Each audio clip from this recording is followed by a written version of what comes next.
আমরা unit 2 father সেলফের unit 2 এর এক্সারসাইজটা করে নেব। তার আগে আমরা ইউনিট 2 এর কয়েকটা ওয়ার্ড নোটস আমরা দেখে নেব, যেটা আগের ভিডিওতে আলোচনা করা হয়নি, সেটা আগে দেখে নিই, তারপর আমরা এক্সারসাইজগুলো পড়ব। তো আমার ওয়ার্ড নোটসের মধ্যে যেগুলি ছিল সেগুলি এর মধ্যে প্রথমটি হলো আনএক্সপেক্টেড। আনএক্সপেক্টেড মানে অপ্রত্যাশিত। এনভেলাপ, এনভেলাপ কথাটির অর্থ হলো খাম। অ্যাপ্রিহেন্সিভলি মানে আশঙ্কাজনকভাবে, মানে কোনো কিছুর একটা আশঙ্কা করা যেটাকে বলা হয়। কনসায়েন্স কথাটির অর্থ হলো বিবেক। বদার্ড মানে বিরক্ত। ডিজি কথাটির অর্থ হলো চঞ্চল। মোস্টাস কথাটির অর্থ হলো গোফ। কনফিউশন কথাটির অর্থ হলো বিভ্রান্তি। গ্রিপ্ট কথাটির অর্থ হলো দুঃখিত। এরপর আমরা এখন দেখে নেব এক্সারসাইজটা আমরা করে নেব ইউনিট 2 এর। তো ইউনিট 2 এর এক্সারসাইজের মধ্যে প্রথম কোশ্চেন যেটা ছিল, father decided to send the headmaster এ। তো স্বামীর বাবা হেডমাস্টারকে কি পাঠানোর কথা ভেবেছিলেন? না, একটা লেটার মানে একটা চিঠি পাঠানোর কথা ভেবেছিলেন। তো এখানে উত্তরটা হবে লেটার। দ্বিতীয় কোশ্চেনটা আমরা দেখব। সেকেন্ড কোশ্চেনে কি ছিল? while going to school Sami was bothered by conscience।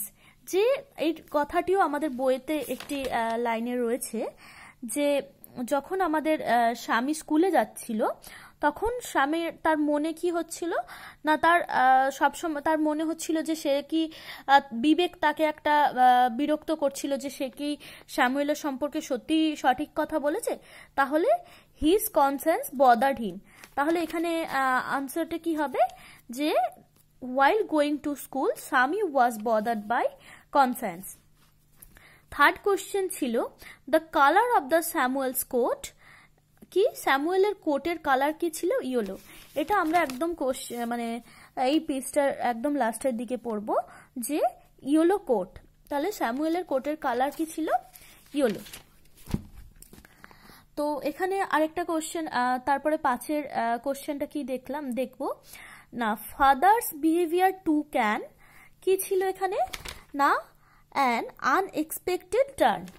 তাহলে এখানে আনসারটা কি হবে? না, আনএক্সপেক্টেড টার্ন, TURN। স্বামী ওয়েন্ট টু স্কুল ফিলিং। তাহলে কি মন নিয়ে, মানে কি ভাবতে ভাবতে সে স্কুলে যাচ্ছিল, তার মনে কি ফিলিং হচ্ছিল, সেটা কি ছিল? Swami went to school feeling that he was the worst boy on the earth. যে সে পৃথিবীর সবচেয়ে, মানে বিশ্বের সবচেয়ে, পৃথিবীতে সবচেয়ে খারাপ ছেলে নিজেকে মনে করছিল। That he was the worst boy on earth. তারপরটা কি আছে? Swami stopped on the road side. কেন স্বামী রোড সাইডে স্টপড হয়েছিল সেটাও এখানে ছিল, দেখো। স্বামী stopped on road side to make up his mind about Samuel. তাহলে এই আনসারটা কি হবে? To make up his mind about Samuel. তো আমরা 5-এর দাগটা কমপ্লিট করে ফেললাম, তোমরা একটু দেখে নাও ভালো করে। হয়েছে? এরপরে আমরা পরের কোশ্চেনে যাব, 6-এর দাগের যে কোশ্চেনগুলো। 6-এর দাগের প্রথম কোশ্চেনটা কি ছিল? যে father, where did father put the letter. Father যে স্কুলের প্রধান শিক্ষক বা হেডমাস্টারকে যে চিঠিটা পাঠিয়েছিলেন সেটা কিসের মধ্যে করে পাঠিয়েছিলেন? তাহলে কিসের মধ্যে পাঠিয়েছিলেন? না, তিনি একটা এনভেলাপ বা খামের মধ্যে পাঠিয়েছিলেন এবং তার মুখটা সিল করে দিয়েছিলেন যাতে স্বামী না সেটা দেখতে পায়। তো এটার আনসার হবে father put the letter in an envelope and sealed it. তাহলে 6-এর দাগের এর কোশ্চেনের আনসারটা কি হবে? Father put the letter in an envelope and sealed it. 6-এর দাগের 2-এর কোশ্চেন কি আছে? What did Swami fail to decide about Samuel. স্যামুয়েলের সম্পর্কে স্বামী কি ভাবতে ব্যর্থ হয়েছিল? Swami fail to decide if the Samuel really deserve the allegations made against him in the letter.